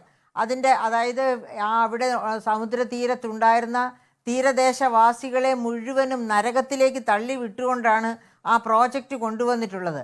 അപ്പോൾ എനിക്ക് അതിന് അങ്ങനെ ഒരു സോൺ തീർച്ചയായിട്ടും വരുന്നത് അത്യാവശ്യമാണ്. കാരണം ഇതുവരെ പറഞ്ഞിരുന്ന യാതൊരു വികസനവും വിഴിഞ്ഞവുമായിട്ട് ബന്ധപ്പെട്ട് വന്നിട്ടില്ല. ആ പോർട്ട് മാത്രം ഉയർന്നു വരുന്നു, അതുകൊണ്ടുള്ള പ്രശ്നങ്ങളും ഉയർന്നു വരുന്നു എന്നതിൽ കവിഞ്ഞ് അതിൻ്റെ പ്രയോജനങ്ങളൊന്നും തന്നെ ഇതുവരെ തദ്ദേശവാസികൾക്കോ സംസ്ഥാനത്തിനോ രാജ്യത്തിനോ കിട്ടിയിട്ടില്ല. അപ്പോൾ ഒരു സ്പെഷ്യൽ ഇക്കണോമിക് സോൺ പോലെ വരണം. അത് ചൈനീസ് മോഡലിൽ എങ്ങനെയാണ് ഓരോ സോൺ പ്രവർത്തിക്കുന്നതെന്ന് എനിക്ക് അറിഞ്ഞുകൂടാ. പക്ഷേ എനിക്കറിയാം, ചൈനീസ് മോഡലിൽ ILO നിർദ്ദേശിക്കുന്ന ലേബർ നോംസ് ഒന്നും ഇല്ല. അതായത് ലേബർ നോംസ്, അതായത് സെക്യൂരിറ്റി ഓഫ് ജോബ്, അതുപോലെ തന്നെ ഡീസൻറ്റ് വേജ്, ഡയലോഗ്, പിന്നെ സോഷ്യൽ സെക്യൂരിറ്റി, ഈ പറയപ്പെട്ട 4 കണ്ടീഷൻസും ചൈനയിൽ നടക്കുന്നില്ല. അങ്ങനെ എക്സ്പ്ലോയിറ്റേറ്റീവ് ഇക്കോണമി ആയിട്ടാണ് ചൈനയുടെ വികസനം വരുന്നത്. അപ്പോൾ അങ്ങനെയുള്ളൊരു ഇക്കോണമിയുടെ രീതി, പാറ്റേൺ ഫോളോ ചെയ്യുന്നതിനോട് എനിക്ക് എതിർപ്പാണ്. അതേ സമയത്ത് തൊഴിലാളികളുടെ എന്താണ് പറയുക, ഈ ഒരു സോൺ വരിക, ആ സോണിൽ പ്രവർത്തിക്കുന്ന എല്ലാവരുടെയും അവകാശങ്ങൾ സംരക്ഷിക്കപ്പെടുക, അങ്ങനെ വരികയാണെങ്കിൽ തീർച്ചയായിട്ടും ആ സോണിലെ മിസ്റ്റർ നികേഷ് കുമാർ പറഞ്ഞതുപോലെ ആ സോണിൽ നിന്ന് ആരുടെയൊക്കെ ഭൂമിയാണോ എടുക്കേണ്ടി വരുന്നത് അവർക്കൊക്കെ ഓഹരി പങ്കാളിത്തം കൊടുക്കുന്ന ഒരു സിറ്റുവേഷൻ തീർച്ചയായിട്ടും അഭിലഷണീയമായ ഒരു സിറ്റുവേഷനാണ്. നമ്മളിപ്പോ സ്വകാര്യ മേഖലയെക്കുറിച്ച്, വിദേശ സർവകലാശാലകളിലെ ക്യാമ്പസിനെ കുറിച്ച്, ഒപ്പം തന്നെ ഈ പ്രത്യേക സോണുകൾ ഉണ്ടാക്കുന്നതിനെ കുറിച്ചൊക്കെ പറയുമ്പോൾ വളരെയധികം മുന്നോട്ട് പോയി അല്ലേ ചിന്ത. ആ ചിന്ത ഈ നിലയിൽ മുന്നോട്ട് പോകുന്നത് ചിലപ്പോൾ മുൻകാലങ്ങളിൽ എടുത്തിട്ടുള്ള സമീപനങ്ങളിൽ നിന്ന് വ്യത്യസ്തമായിരിക്കും. എങ്കിൽ പോലും കാലത്തിൻ്റെ മാറ്റം അനുസരിച്ച് പ്രവർത്തിക്കുക എന്നുള്ളതായിരിക്കും അക്കാര്യത്തിലുള്ള മറുപടി. പി ചിത്രരഞ്ജൻ, ഇതൊക്കെ എത്ര കണ്ട് സാധ്യമാണ് എന്നുള്ളതാണ് പ്രായോഗിക തലത്തിൽ മറ്റൊരു വിഷയം. അല്ലെ, കാലോചിതമായ മാറ്റങ്ങൾ വേണം എന്നുള്ള കാര്യത്തിൽ ആർക്കും തർക്കമില്ലല്ലോ. ഇവിടെ വിഴിഞ്ഞം തുറമുഖവുമായി ബന്ധപ്പെട്ടുകൊണ്ട് ബഡ്ജറ്റിൽ തന്നെ വളരെ കൃത്യമായി പറഞ്ഞിട്ടുണ്ട്. 1970കളുടെ അവസാനത്തിൽ ചൈനയിൽ രൂപം കൊടുത്ത ഡെവലപ്മെന്റ് സോൺ, ഈ ആശയം കേരളത്തിൽ സ്വീകരിക്കാവുന്നതാണ്, നിർദ്ദേശമാണ്. വിഴിഞ്ഞത്തിന്റെ വികസന സാധ്യതകളെ പ്രയോജനപ്പെടുത്താൻ ഇതേ മാതൃകയിലുള്ള പ്രത്യേക ഡെവലപ്മെന്റ് സോണുകൾ SDXZ സൃഷ്ടിക്കാൻ സർക്കാർ ലക്ഷ്യമിടുന്നു. പ്രവാസികൾ മലയാളികൾ ഉൾപ്പെടെയുള്ള സ്വകാര്യ വ്യക്തികളെയും സ്ഥാപനങ്ങളെയും സഹകരിപ്പിച്ചുകൊണ്ടും സ്വകാര്യ നിക്ഷേപം ആകർഷിച്ചുകൊണ്ടുമാകും സ്പെഷ്യൽ ഡെവലപ്മെന്റ് സോണുകൾ സൃഷ്ടിക്കുക. ഇതാണ് അതിൽ കൃത്യമായി പറഞ്ഞിട്ടുള്ളത്. അതുമായി ബന്ധപ്പെട്ടുകൊണ്ട് തന്നെ ബഹുമാനപ്പെട്ട മേരി ടീച്ചർ ഇവിടെ പറഞ്ഞിട്ടുള്ള വിഷയവുമായി ബന്ധപ്പെട്ടും കൃത്യമായി തന്നെ അഡ്രസ് ചെയ്തിട്ടുണ്ട്. ഈ പദ്ധതിയുടെ പ്രയോജനം മത്സ്യത്തൊഴിലാളികൾ ഉൾപ്പെടെയുള്ള പ്രാദേശിക ജനവിഭാഗങ്ങൾക്ക് കൂടി അർഹതപ്പെട്ടതാണ്. വിഴിഞ്ഞ മേഖലയിൽ അതിദരിദ്രരെന്ന് കണ്ടെത്തിയ കുടുംബങ്ങളെ പ്രത്യേക പരിഗണന നൽകി ദരിദ്രമുക്തരാക്കാനുള്ള നടപടികൾ സ്വീകരിക്കും. അവരുടെ പട്ടയങ്ങളടക്കം പ്രശ്നങ്ങൾ പരിഹരിക്കും. മത്സ്യത്തൊഴിലാളികളുടെ വരുമാന പരാധീനതകൾ 5 വർഷം കൊണ്ട് നിർമ്മാർജ്ജനം ചെയ്യുന്ന തരത്തിൽ ഒരു പ്രവർത്തന പദ്ധതി നടപ്പിലാക്കും. മത്സ്യമേഖല ഉയർന്നു വരുന്ന ആധുനിക തൊഴിൽ സാധ്യതകളെ പ്രയോജനപ്പെടുത്തുന്ന വിധത്തിൽ പ്രാദേശിക ജനവിഭാഗങ്ങൾക്ക് നൈപുണ്യ പരിശീലനം നൽകും. ഇതിനായി കോർപ്പറേറ്റ് സാമൂഹ്യ ഉത്തരവാദിത്ത ഫണ്ട് അത് ഉപയോഗിക്കുകയും സർക്കാർ സഹായം ലഭ്യമാക്കുകയും ചെയ്യും. ഞാനിതെല്ലാം വായിക്കുന്നില്ല. ഞാൻ പറഞ്ഞത് ഈ വിഴിഞ്ഞം തുറമുഖം നമ്മുടെ കയറ്റുമതിയുടെ സാധ്യതകളെ വർദ്ധിപ്പിക്കുകയും കേരളത്തിന്റെ സാമ്പത്തിക വളർച്ചയിൽ വലിയൊരു പങ്കുവഹിക്കുകയും ചെയ്യുമ്പോൾ അതിന്റെ പ്രയോജനം തദ്ദേശവാസികളായിട്ടുള്ള മത്സ്യത്തൊഴിലാളികൾ അടക്കമുള്ള ജനവിഭാഗങ്ങൾ കൂടെ പ്രയോജനപ്പെടാൻ കഴിയുന്ന നിലയിലാണ് ഈ ബഡ്ജറ്റിൽ അതേ സംബന്ധിച്ച് വിഭാവന ചെയ്തിട്ടുള്ളത്. അപ്പൊ ഗവൺമെന്റിനെ സംബന്ധിച്ചിടത്തോളം ഏതെങ്കിലും രൂപത്തിൽ പദ്ധതി നടപ്പിലാക്കി എന്നുള്ളതല്ല. ആ പദ്ധതി നടപ്പിലാക്കുമ്പോൾ തന്നെ ഞാൻ നേരത്തെ പറഞ്ഞതുപോലെ കാലോചിതമായി ഓരോ മേഖലയിൽ എന്തൊക്കെയാണ് ചെയ്യാൻ കഴിയുന്നത് അത് കൃത്യതയോടെ ചെയ്യാൻ കഴിയുന്ന നിലയിൽ ഇപ്പോ 1703 കോടി രൂപയാണ് ഈ ഗവൺമെന്റ് വന്നതിന് ശേഷം ഈ തുറമുഖത്തിന്റെ വിഴിഞ്ഞത്തിന് വേണ്ടി നമ്മുടെ സംസ്ഥാന ഗവൺമെന്റ് കൊടുത്തു കഴിഞ്ഞാൽ ഞാൻ മനസ്സിലാക്കുന്നത് അടുത്ത ആഴ്ച 100 കോടി രൂപ കൂടെ ചെലവഴിക്കുകയാണ്. അങ്ങനെ വിഴിഞ്ഞം പദ്ധതിയെ സംബന്ധിച്ചിടത്തോളം അതിവേഗതയിൽ ലോകത്ത് തന്നെ ഏറ്റവും ശ്രദ്ധിക്കപ്പെടാൻ കഴിയുന്ന ഒരു തുറമുഖം എന്നുള്ള നിലയിലേക്ക്, ഏഷ്യയിലെ ഏറ്റവും വലിയ ഒരു തുറമുഖം എന്നുള്ള നിലയിലേക്ക് മാറ്റുന്നതിന് വേണ്ടിയുള്ള പ്രവർത്തനം നടക്കുമ്പോൾ അതിന്റെ ഗുണം സംസ്ഥാനത്തിനാകെ എന്നുള്ളതിനേക്കാൾ അപ്പുറം തദ്ദേശീയർക്ക് ഏറ്റവും വലിയ പരിഗണന കൊടുക്കാൻ കഴിയുന്ന നിലയിൽ തൊഴിലവസരങ്ങളും വരുമാനവും അവരുടെ ജീവിതം മെച്ചപ്പെടുത്താനും കഴിയുന്ന നിലയിലേക്കുള്ള ഒരു വരുമാന വളർച്ചയിലുണ്ടായിട്ടുള്ള മാറ്റം ഇരട്ടിയാകുന്നു എന്നുള്ളത്. അതായത് 21-22 47,661 ആയത് ഇപ്പോൾ ഏതാണ്ട് 78,000 കോടിയായിരിക്കുന്നു. അടുത്ത ധനകാര്യ വർഷം അവസാനിക്കുമ്പോഴേക്കും ഇരട്ടിയാകുന്ന അവസ്ഥയിലേക്ക് വരുന്നു. ഇത് സ്വപ്നതുല്യ നേട്ടമാണ്. ഇത് തനത് വരുമാന വളർച്ചയിൽ മാത്രമല്ല, നമ്മളിപ്പോൾ കേന്ദ്രം, അതാണ് നേരത്തെ ശ്രീ പി ചിത്തരഞ്ജൻ പറഞ്ഞത്, താങ്കൾ എന്തുകൊണ്ടാണ് ആ വിഷയം തൊടാതെ പോകുന്നത് എന്നുള്ളത്. 65 രൂപ സംസ്ഥാനം പിരിച്ചെടുത്ത കേന്ദ്രം 35 രൂപ തരുമായിരുന്നു ദേശീയ ശരാശരി. ഇപ്പോൾ അത് 21 രൂപയായി കുറഞ്ഞിരിക്കുന്നു എന്നുള്ളതാണ് കേരളത്തിൻ്റെ പരിദേവനം. എന്നിട്ട് പറയുന്നത് തകരില്ല, തളരില്ല, തകർക്കാനാകില്ല.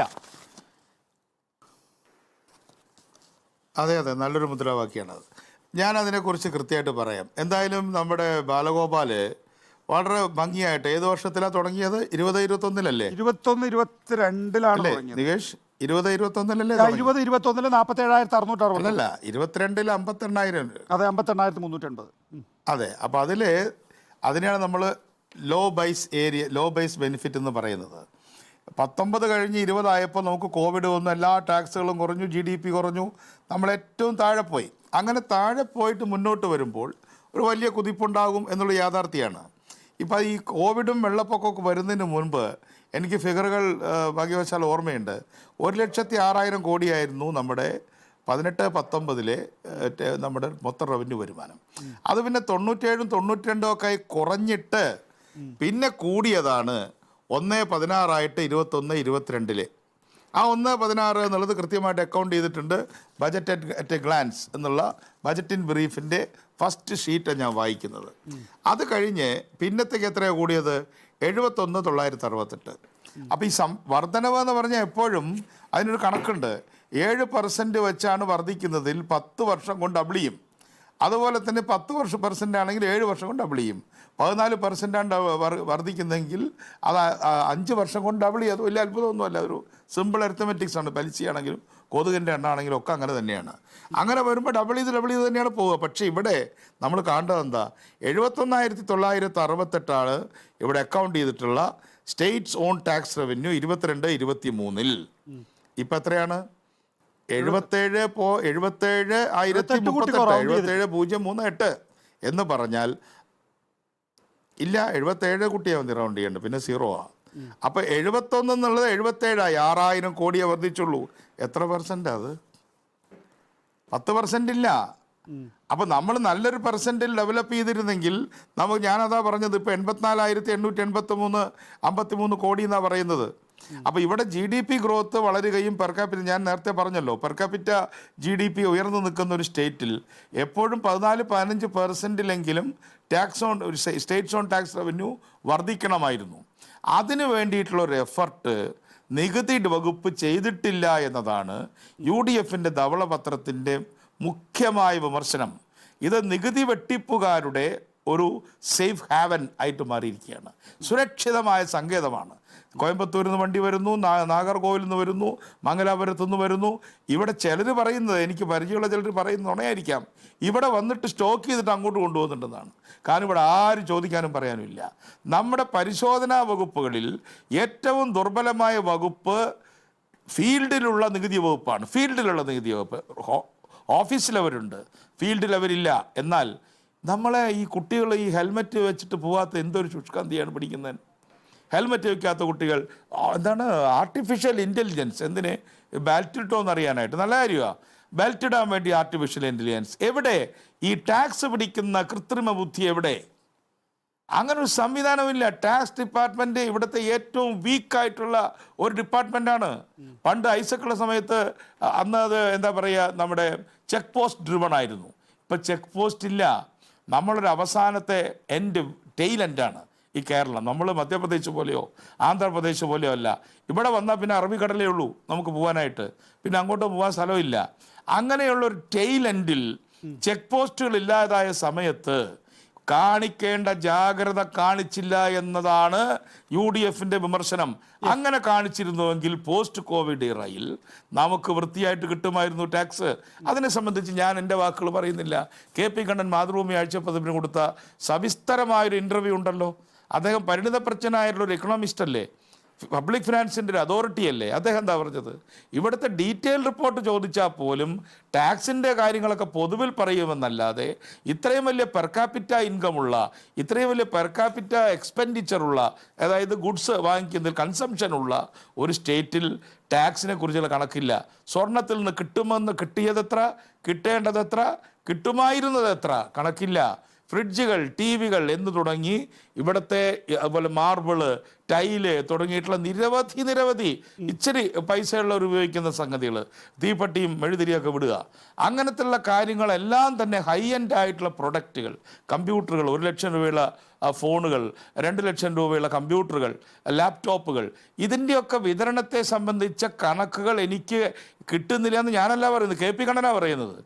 അപ്പോൾ ആ തരത്തിൽ സൂക്ഷ്മമായി പിടിക്കുകയാണ് എങ്കിൽ പെർ ക്യാപിറ്റ ഇൻകം കൂടിയതുകൊണ്ടാണല്ലോ നമ്മുടെ ധനകാര്യ കമ്മീഷൻ നമുക്ക് കുറച്ച് തരുന്നത്. കർണാടകത്തിനും കുറച്ചാണ് കൊടുത്തത്. കർണാടകത്തിൽ BJP ഉള്ളപ്പോഴാണ് കുറച്ച് കൊടുത്തത്. ഇപ്പോൾ ഒന്ന് കർണാടകം വന്നേ എന്ന് പറഞ്ഞാൽ എപ്പോൾ വന്നു? കർണാടകത്തിന് BJP ഭരിക്കുമ്പോൾ പോലും കിട്ടിയില്ല. കാരണം പെർ ക്യാപിറ്റ ഇൻകം കൂടുതലുള്ളവർക്ക് ഡിവിസിൽ പോളിൽ നിന്നും കുറച്ചേ കിട്ടുള്ളൂ. ഇതാണ് പ്രശ്നം. ശരി, ഞാൻ ഫോറസ്റ്റ് ശ്രീമതി മേരി ജോർജ്, കേരളത്തിന്റെ വളർച്ച 6.6 നിലവിലുള്ള സാമ്പത്തിക അവസ്ഥയിൽ നമുക്ക് സാധ്യമായ വളർച്ച തന്നെയാണോ അത്?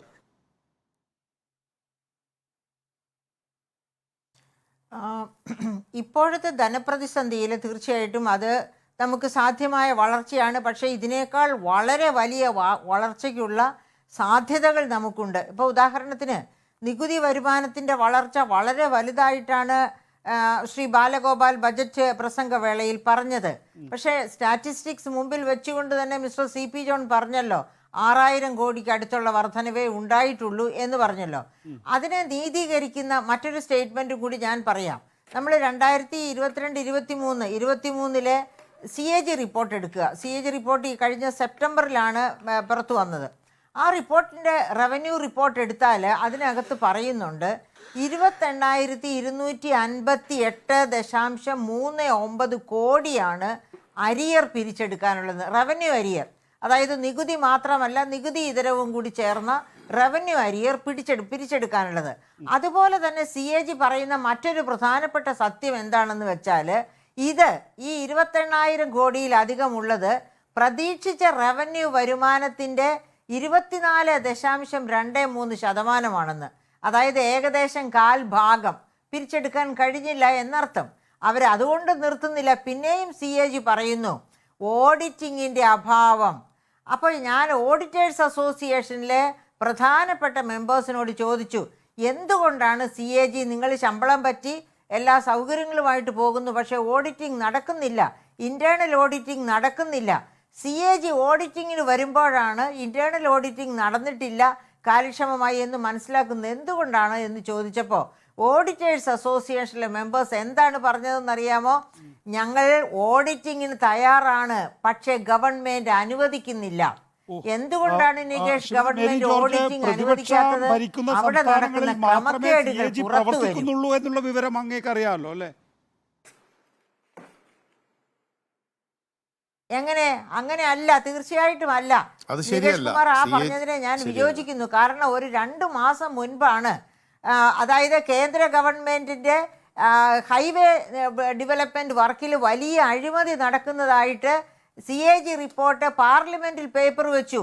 അന്ന് കേന്ദ്ര ഗവൺമെന്റ് ഒരു തീരുമാനം എടുത്തു, ഇനി ഇലക്ഷൻ കഴിയുന്നത് വരെ 2024 ഇലക്ഷൻ കഴിയുന്നത് വരെ അങ്ങനെ കേന്ദ്ര ഗവൺമെന്റിന്റെ വകുപ്പുകളുടെ പ്രവർത്തനത്തെ പറ്റി CAG റിപ്പോർട്ട് അന്വേഷണം ഓഡിറ്റിംഗ് വേണ്ട എന്ന്. അപ്പോൾ ഇത് കേന്ദ്ര ഗവൺമെന്റും സംസ്ഥാന ഗവൺമെൻറ്റും അതായത് എയും ബിയുമായിട്ട് നിന്നാണ് കളിക്കുന്നത്. രണ്ട് കൂട്ടർക്കും അഴിമതിയുണ്ട്. ആ അഴിമതി പുറത്തു വരുന്നത് രണ്ട് കൂട്ടർക്കും ഇഷ്ടമല്ല. അതാണ് അന്നത്തെ തീരുമാനത്തിൽ ഞാൻ പരിശോധന മനസ്സിലാക്കിയിരിക്കുന്നത്. വേണ്ട എന്ന് തീരുമാനിച്ചു എന്ന് മാത്രമല്ല, ഫ്ലാഗ്ഷിപ്പ് പദ്ധതികളിൽ ഏറ്റവും ഒടുവിൽ ശ്രീമതി മേരി ജോർജ്, കേന്ദ്ര സർക്കാരിൻ്റെ ഏത് ഫ്ലാഗ്ഷിപ്പ് പദ്ധതിയെക്കുറിച്ചാണ് നമുക്ക് കണക്കുകൾ ലഭ്യമാകുന്നത്? എല്ലാം ഫ്ലോപ്പാ. ഫ്ലാഗ്ഷിപ്പ് എല്ലാം വെട്ടിയിലാണ്. അത് അഡ്വർടൈസ്മെന്റ് വെട്ടിയിലാണെന്നുള്ളത് നമുക്ക് മനക്കണക്ക് വെച്ച് പറയാനല്ലേ പറ്റുള്ളൂ. കണക്കുണ്ടോ? CAG യുടെ കണക്കുണ്ടോ? നോക്ക്, ഈ സർക്കാർ, നരേന്ദ്രമോദി സർക്കാർ അധികാരത്തിൽ വന്നത് ഒന്ന് CAG യുടെ 2G കണക്കില്ല. 3G വിഷയത്തിലാണ്, രണ്ട് കോമൺവെൽത്ത് ഗെയിംസിൻ്റെ അടിസ്ഥാനത്തിലാണ്. ഇത് രണ്ടും CAG ആണ് പുറത്തു കൊണ്ടുവന്നത്. ഇപ്പോൾ നമുക്ക് ഈ സർക്കാരിനെ പുറത്താക്കാനോ അല്ലെങ്കിൽ ആ സർക്കാരിനെ വിമർശിക്കാനോ ഏതെങ്കിലും തരത്തിൽ കണക്കുകൾ ലഭ്യമാണോ എന്നുള്ളതാണ് എൻ്റെ ചോദ്യം. ആണെങ്കിലാണ്, ഇല്ലെങ്കിൽ ഇല്ല. ഇല്ല, വളരെ കുറച്ച് കണക്കുകളേ ഉള്ളൂ. അതുകൊണ്ടാണല്ലോ ഞാൻ പറയുന്നത് BJP ഗവൺമെൻറ് A ടീമായിട്ടും പിന്നെ LDF ഗവൺമെൻറ് കേരളത്തിൽ B ടീമായിട്ടും വർക്ക് ചെയ്യുന്നു. രണ്ട് കൂട്ടർക്കും CAG-യുടെ ഒരു റിപ്പോർട്ടും കാണണ്ട. CAG നോക്കുന്നത് ഇഷ്ടമല്ല, ഓഡിറ്റിങ്ങേ ഇഷ്ടമല്ല. ഓക്കെ, PP ചിത്രരഞ്ജൻ വരുന്നാൽ നിയമസഭയിൽ തന്നെ പ്രമേയം പാസ്സാക്കിയില്ലേ CAG-ക്കെതിരായിട്ട്? റൈറ്റ്. PP ചിത്രരഞ്ജൻ, എൻ്റെ ഇന്നിപ്പോൾ ധനകാര്യ മാനേജ്മെൻറ്റ്, കേരളത്തിൻ്റെ ധനകാര്യ മാനേജ്മെൻറ്റിൻ്റെ വിഷയത്തിൽ കേന്ദ്രം ഒരു സത്യവാങ്മൂലം നൽകിയിട്ടുണ്ട്. അതിൽ 2021-22 മൊത്തം ആഭ്യന്തര ഉൽപ്പാദനത്തിൻ്റെ 39% കടബാധ്യതയാണ്. മൊത്തം ആഭ്യന്തര വരുമാനത്തിൻ്റെ 19.98 കടബാധ്യതയ്ക്കുള്ള പലിശ ഒടുക്കാനാണ് കേരളം വിനിയോഗിച്ചിട്ടുള്ളത്. അത് 19.98 പലിശ ഒടുക്കാൻ മാത്രമായി വിനിയോഗിച്ചിരിക്കുന്നു എന്നുള്ളതാണ്. നമ്മൾ വടി കൊടുത്ത് അടി വാങ്ങുകയാണോ? യഥാർത്ഥ ചിത്രം എന്താണ് എന്നുള്ളത് സുപ്രീം കോടതിയിൽ വരികയാണ്. PP ചിത്രരഞ്ജൻ, അല്ല, അത് ഗവൺമെന്റ് മനസ്സിലാക്കിക്കൊണ്ട് തന്നെയാണല്ലോ സുപ്രീം കോടതിയിലേക്ക് പോകാൻ തയ്യാറായത്. ബഹുമാനപ്പെട്ട മേരി ജോർജിനോട് എല്ലാ ആദരവും നിലനിർത്തിക്കൊണ്ട് തന്നെ ഞാൻ പറയട്ടെ, A ടീമാണ് BJP-യുടെ ഗവൺമെന്റ് എന്നും B ടീമാണ് ഈ LDF ഗവൺമെന്റ് എന്ന് പറയുന്നത് അടിസ്ഥാനപരമായി ശരിയാണോ? അത് ഏതിന്റെ അടിസ്ഥാനത്തിലാണ്? CAG എന്നും അല്ലെങ്കിൽ ഓരോ കാലഘട്ടത്തിലെല്ലാം എടുത്തിട്ടുള്ള നിലപാടുകളെല്ലാം ഈ രാജ്യം കണ്ടിട്ടുള്ളതല്ലേ? അത് ഓരോ സമയത്ത് അവരെടുത്തിട്ടുള്ള സമീപനങ്ങൾ എന്താണെന്നും എല്ലാം അറിയുന്നതാണ്. അപ്പോൾ അങ്ങനെ കാടടച്ച് വെടിവെക്കുന്നതിനകത്ത് ഒരു അർത്ഥവുമില്ല. ഇവിടെ ഒരു കാര്യം സത്യമാണ്, നികുതിയുടെ പിരിവുമായി ബന്ധപ്പെട്ടുകൊണ്ട് ഇപ്പോൾ ബഹുമാനപ്പെട്ട ശ്രീ CP ജോൺ പറഞ്ഞു, കോവിഡിന് മുമ്പുണ്ടായിരുന്ന കാലം അതിന് ശേഷം വന്നിട്ടുള്ളത് വെച്ചാണ് ഇപ്പോൾ കാൽക്കുലേഷൻ നടത്തുന്നത്. എന്തായാലും ശരി, റവന്യൂ വരുമാനത്തിൽ കേരളത്തിൽ ഈ കാലഘട്ടത്തിൽ കൊണ്ടുവരാൻ കഴിഞ്ഞിട്ടുള്ള വർധനവ് ചെറിയ വർധനവല്ലല്ലോ. 2 വർഷക്കാലത്തിനുള്ളിൽ, അടുത്ത 2 വർഷക്കാലത്തിനുള്ളിൽ നിലവിലുണ്ടായിരുന്ന വരുമാനത്തിന്റെ ഇരട്ടിയിലേക്ക് നമുക്ക് എത്താൻ കഴിയുന്ന നിലയിലേക്ക് നമ്മുടെ റവന്യൂ വരുമാനം മാറുകയാണ്.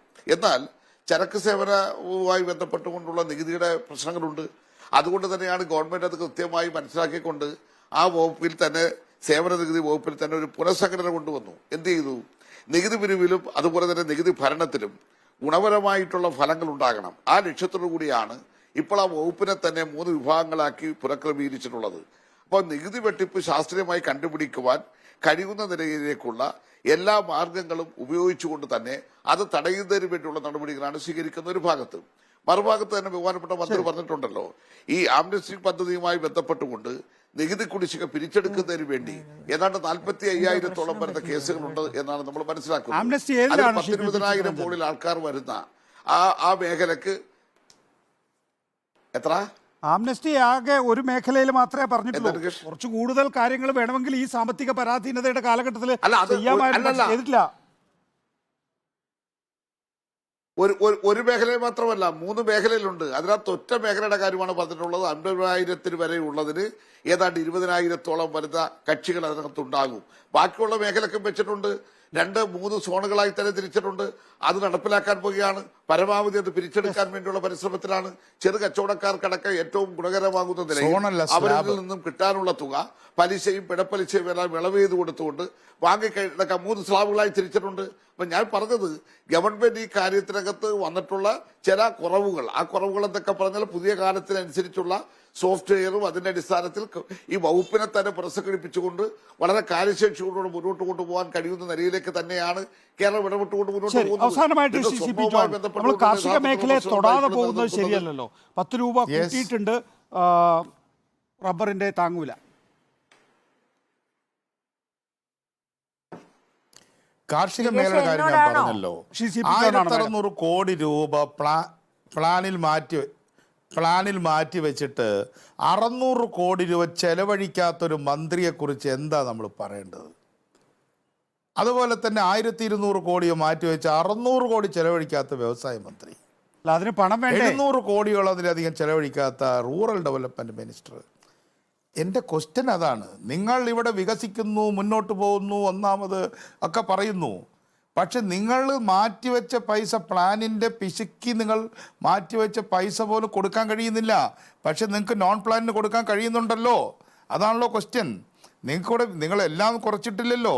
നിങ്ങളിവിടെ റവന്യൂ എക്സ്പെൻഡിച്ചർ കുറഞ്ഞോ? ഞാൻ കണക്ക് പുസ്തകം എടുക്കണോ? റവന്യൂ എക്സ്പെൻഡിച്ചർ കൂടുന്നു, അതേസമയം ഡെവലപ്മെൻറ്റ് എക്സ്പെൻഡിച്ചർ കുറയുന്നു. അതാണ് വിമർശനം. വളരെ ലളിതമാണ്. അതായത് നിങ്ങളുടെ റവന്യൂ ചെലവ് 1,51,422 എന്നുള്ളത് വളരെ കൂളായിട്ട് 1,66,000 നിങ്ങൾ ഇത്തവണ എസ്റ്റിമേറ്റ് ചെയ്തിരിക്കുകയാണ്. പക്ഷേ നിങ്ങൾക്ക് പ്ലാൻ ഫണ്ട് കൂട്ടാൻ വയ്യ. അപ്പോൾ റവന്യൂ എക്സ്പെൻഡിച്ചർ കൂട്ടുന്നതിൽ വാരിക്കോരി കൂട്ടുകയും പ്ലാൻ എക്സ്പെൻഡിച്ചർ സ്റ്റേഗ്നൻ്റ് ആക്കുകയും ചെയ്യുന്നു. ഇത് ചിത്തരഞ്ജനെ പോലുള്ള തൊഴിലാളി മേഖലയിൽ പ്രവർത്തിക്കുന്ന ആളുകൾ മനസ്സിലാക്കണ്ടേ? അപ്പോൾ റവന്യൂ എക്സ്പെൻഡിച്ചർ കൂട്ടുന്നത് പോലെതെങ്കിലും ആ പെർസെൻറ്റേജിലെങ്കിലും പ്ലാൻ എക്സ്പെൻഡിച്ചർ കൂട്ടിയില്ലെങ്കിൽ വികസനം നടക്കുമോ? ഒരു മുനിസിപ്പാലിറ്റിയിലെ കലുങ്ക് കെട്ടാൻ പൈസ ഉണ്ടാവുമോ? ചിത്രഞ്ജൻ അതിനൊന്ന് വേഗത്തിൽ മറുപടി പറഞ്ഞു പോകുന്നത് നന്നായിരിക്കും. നേരത്തെ ജോൺ ചൂണ്ടിക്കാണിച്ചതുപോലെ 1678 കോടിയാണ് അഗ്രികൾച്ചറിന് വേണ്ടി മാറ്റിവെച്ചത്. 1097 കോടി മാത്രമാണ് ചെലവാക്കിയിട്ടുള്ളത്. 66.58% CPP ചിത്രഞ്ജൻ. വ്യവസായം അതെ. അല്ല, ഓരോ വകുപ്പിനെ സംബന്ധിച്ചിടത്തോളം ഏത് കാലത്താണ്, അല്ല വ്യവസായവും അടക്കം ഏത് വകുപ്പിനെ നമ്മളെടുത്താലും കഴിഞ്ഞ ബഹുമാനപ്പെട്ട ശ്രീ സി പി ജോർജിനോട് ഞാൻ ചോദിക്കുകയാണ്. 22-23 അല്ല, ഞാൻ അദ്ദേഹത്തോട് 22-23 ഞാനിതാ ഈ പുസ്തകം കാണിച്ചു തരാം. ഈ പുസ്തകം നിങ്ങൾക്ക് MLA-മാർക്കെല്ലാം കിട്ടിയല്ലോ. അതിന് 45-46 പേജ് നിങ്ങൾ വായിച്ചിട്ട് പാർട്ടിയിൽ പറഞ്ഞാൽ മതി, ഇവിടെ പറയണ്ട. അല്ലല്ല, ഞാൻ ചോദിച്ചത് അതല്ല. 45-46 പേജുകൾ എൻ്റെ ഈ പുസ്തകം ഇരിപ്പുണ്ടല്ലോ. ഞാനത് പുസ്തകത്തെ കുറിച്ചല്ല ഞാൻ പറഞ്ഞത്. നിങ്ങളുടെ ഗവൺമെന്റിന്റെ കാലഘട്ടത്തിൽ 2011 മുതൽ 16 വരെ ഈ 100% വെച്ച് എല്ലാ മേഖലയിലും ചെലവഴിക്കുമായിരുന്നു. അങ്ങ് ഗവൺമെന്റിൽ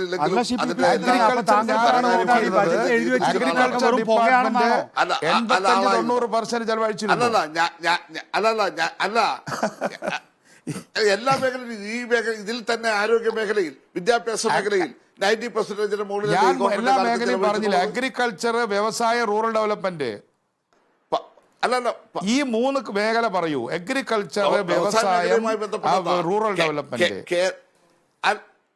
അല്ല, 600 കോടിയാണ് ഇപ്പോൾ ഏറ്റവും കൂടുതൽ കേരളത്തിന്റെ ചരിത്രത്തിൽ ലാപ്സ് ആയിട്ടില്ലല്ലോ.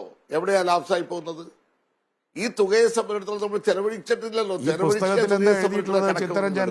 ഞാൻ സൂചിപ്പിക്കാൻ ആഗ്രഹിക്കുന്നു. ഇപ്പൊ കേരളത്തിൽ 22-23 വന്നിട്ടുണ്ട് ഈ കേരളത്തിൽ.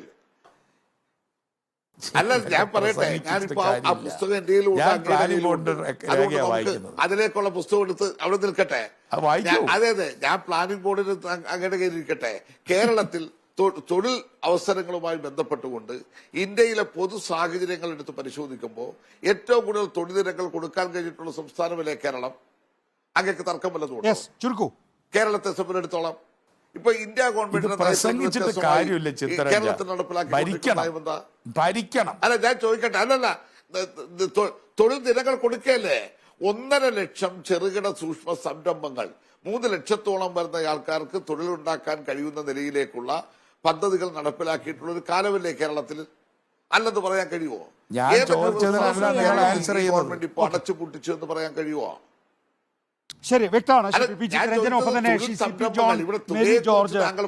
വിഷയത്തിൽ ബജറ്റിനെ അവലോകനം ചെയ്യുകയായിരുന്നു. ഇടവേളയ്ക്ക് ശേഷം ഇനി മീറ്റ് ദി എഡിറ്റേഴ്സ്.